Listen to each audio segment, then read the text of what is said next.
Selamat pagi Bapak Ibu Saudara jemaat yang dikasihi Tuhan, yang saat ini sedang beristirahat di rumah atau sedang bekerja. Semoga keadaan Anda semua sehat-sehat, baik-baik semua. Bertepatan dengan peringatan Jumat Agung pada hari ini, saya ingin membagikan firman Tuhan untuk kita menjadi kekuatan, menjadi kehidupan bagi kita. Firman Tuhan diambil dari surat 1 Petrus pasal yang ke-1 ayat 18 dan ayat yang ke-19. Demikian. Sebab kamu tahu bahwa kamu telah ditebus dari cara hidupmu yang sia-sia yang kamu warisi dari nenek moyangmu. Itu bukan dengan barang yang fana, bukan pula dengan perak atau emas, melainkan dengan darah yang mahal, yaitu darah Kristus, yang sama seperti darah anak domba yang tak bernoda dan tak bercacat.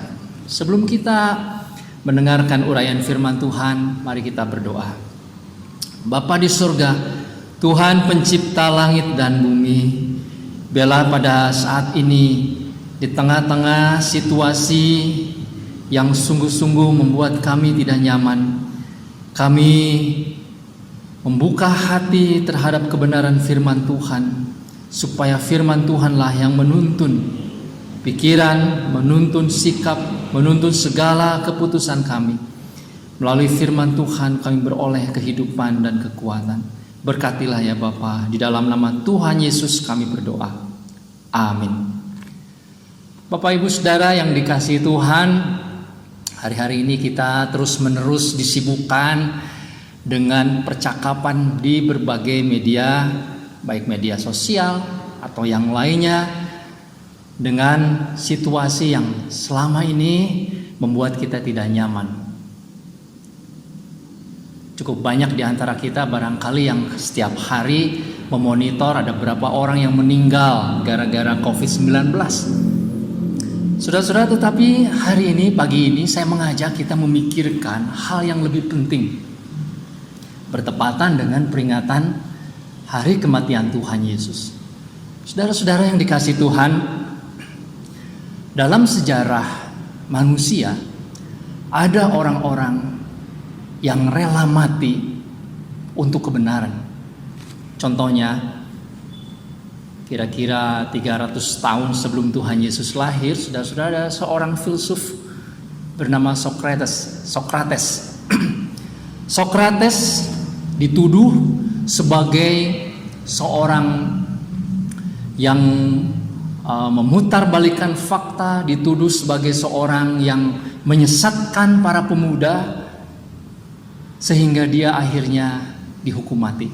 Saudara-saudara, pada saat dia akan dihukum mati, dia begitu tenang dan dia menerima kematian itu.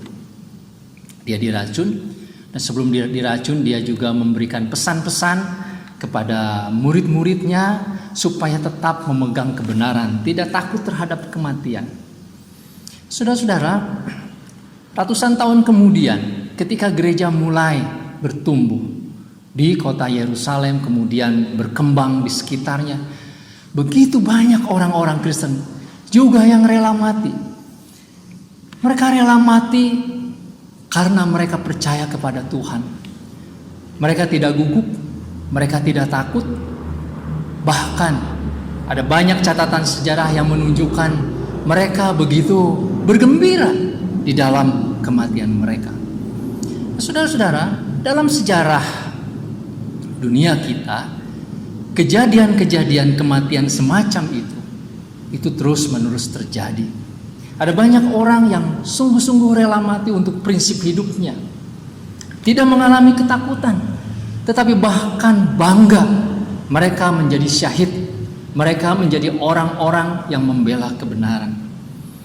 Nah, saudara-saudara, kalau kita membaca Alkitab, ketika kita merenungkan bagaimana Tuhan Yesus sesaat lagi akan mati disalibkan, ternyata situasinya sangat berbeda.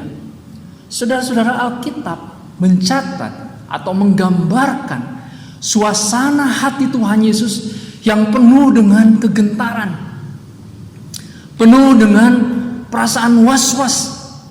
Saudara-saudara, tidak seperti para pahlawan yang begitu gagah berani ketika mereka akan mati. Tuhan Yesus justru berhadapan dengan sesuatu yang begitu menakutkan. Bahkan Tuhan Yesus mengatakan ini seumpama cawan.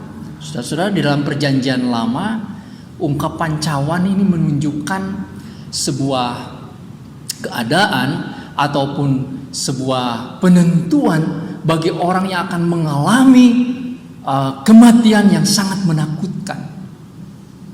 Jadi saudara-saudara yang dikasihi Tuhan, itulah yang dialami oleh Tuhan Yesus. Mulai ketika Tuhan Yesus ada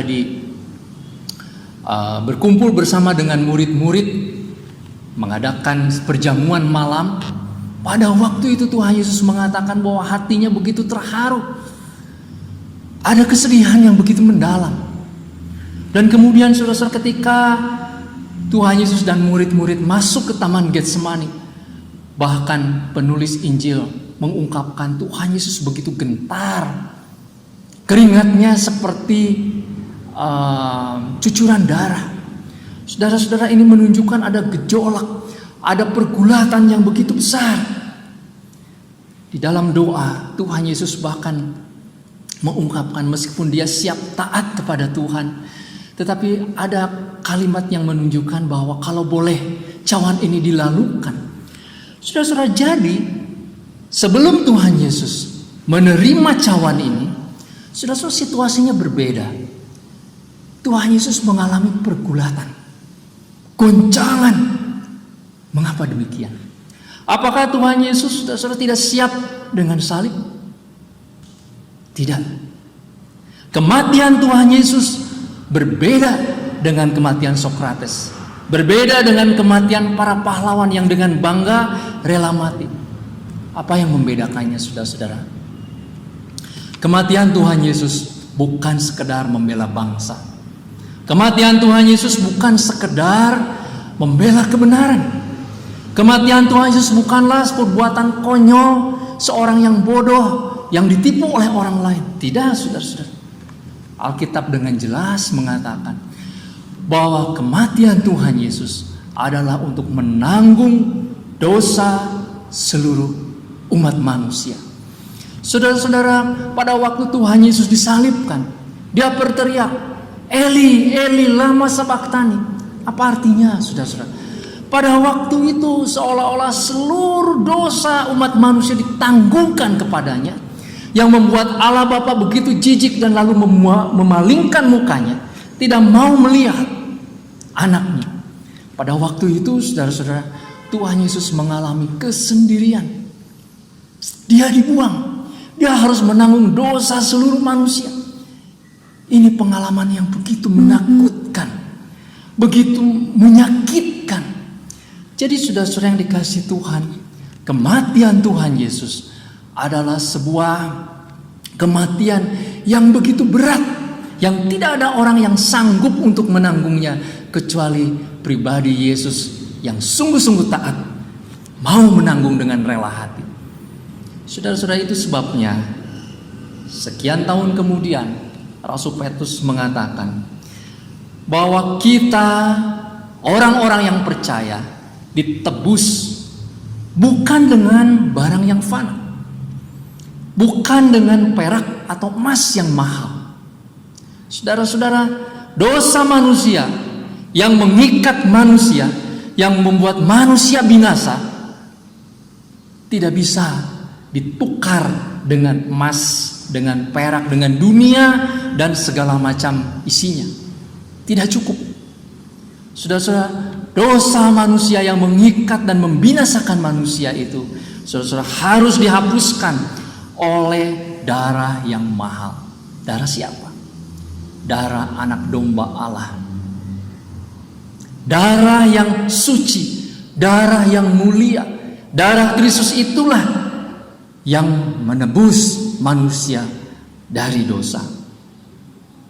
Saudara-saudara, Rasul Petrus selalu kemudian membandingkan bahwa darah Kristus itu seperti darah anak domba. Orang-orang Israel pada waktu dulu, menurut ajaran Musa, mereka harus mengorbankan seekor anak domba yang sangat baik, yang terbaik, yang tak bernoda dan tak bercacat. Anak domba yang diurus bertahun-tahun untuk dipersembahkan menebus dosa. Tetapi itu harus terus-menerus diulang kalau mereka berbuat dosa. Tapi saat ini anak domba Allah yang sudah datang, dia mati di salib, darahnya itu cukup untuk menebus kita dari dosa. Karena itu saudara-saudara, Rasul Paulus mengatakan kita ditebus dari kehidupan yang sia-sia. Maka jangan lagi kita kembali kepada kehidupan yang sia-sia. Jangan lagi kita kembali kepada kehidupan duniawi yang diikat oleh kekuatan kuasa dosa. Tuhan Yesus sudah menebus kita. Darahnya yang mahal, pengorbanannya yang begitu mulia, itu cukup untuk menghapus dosa kita. Saudara-saudara yang dikasihi Tuhan, di tengah-tengah situasi yang cukup mencekam dan tidak terduga saat ini, saudara-saudara, pikiran kita seolah-olah diarahkan kepada ketidakpastian. Kapan wabah ini akan berakhir? Kalau melihat tren grafik, saudara-saudara, nampaknya belum menurun. Di beberapa kota di luar negeri mungkin sudah menurun, tetapi di Indonesia belum menurun, saudara. Ini menakutkan orang. Orang kemudian mulai memikirkan dirinya, memikirkan kehidupannya. Orang kemudian memikirkan bahwa ada hal yang lebih penting dari sekedar harta benda yang ternyata tidak bisa mengembalikan nyawa orang yang terkena positif lalu kemudian meninggal. Saudara-saudara, wabah ini mengejutkan kita, membawa kita kepada satu kenyataan bahwa ada hal yang lebih berharga daripada kehidupan di dalam dunia ini. Semoga saudara di tengah-tengah wabah seperti ini kita memikirkan hal itu. Saudara-saudara, kehidupan kita sebenarnya begitu mahal. Itu sebabnya Yesus datang. Dia mau berkorban untuk menebus kita supaya kita beroleh kehidupan. Bukan dari wabah ini, bukan saudara-saudara Tuhan Yesus mati di salib untuk menebus kita dari segala kecelakaan ini. Walaupun tentu kita berharap hal itu tidak terjadi kepada kita, tetapi jauh lebih dalam lagi, saudara, Tuhan Yesus mati disalibkan supaya kita dibebaskan dari kuasa dosa yang membinasakan kita, agar kita beroleh kehidupan yang kekal. Saudara-saudara, semoga pada tahun ini, di tengah-tengah situasi yang mencekam, kita tetap memiliki keyakinan iman, percaya bahwa Tuhan Yesus yang mati disalibkan, Dialah yang memberikan kehidupan bagi kita. Saudara dan saya, kalau kita sungguh-sungguh percaya kepada Tuhan Yesus, kita beroleh kehidupan yang kekal demi darah Tuhan Yesus yang tercurah di kayu salib. Tuhan memberkati saudara, dan jangan lupa pada hari Minggu nanti tanggal 12 April kita akan merayakan Paskah, hari kebangkitan Tuhan. Tuhan Yesus bukan saja mati di salib, tetapi Dia bangkit, memberikan pengharapan, kemenangan, dan kehidupan kepada kita. Saudara tetap mengikuti ibadah di rumah, baik melalui live streaming ataupun panduan ibadah yang gereja berikan, dan biarlah iman kita tetap teguh. Apapun yang kita hadapi ke depan, percayalah Tuhan menyertai kita. Amin. Mari kita berdoa. Bapa di sorga, Tuhan Allah yang sungguh mengasihi kami, sudah datang ke dalam dunia, Kau sudah rela datang untuk menebus kami, mati disalibkan, darah-Mu yang begitu mahal membawa kami kepada kehidupan yang penuh dengan arti, supaya kami tidak lagi hidup di dalam kesia-siaan, tetapi hidup di dalam kemuliaan Tuhan. Tolonglah seluruh jemaat-Mu agar di tengah-tengah situasi seperti ini sungguh-sungguh bisa memikirkan, merenungkan betapa besar kasih Tuhan kepada kami. Ya Tuhan, kami juga berdoa supaya situasi ini bisa segera berubah. Tuhan yang menolong, baik pemerintah, baik para dokter, siapapun yang ambil bagian di dalam pekerjaan untuk mengatasi dan melawan, memerangi wabah ini. Ya Tuhan, kiranya Engkau yang menolong mereka, dan Tuhan yang akan memulihkan kehidupan kami.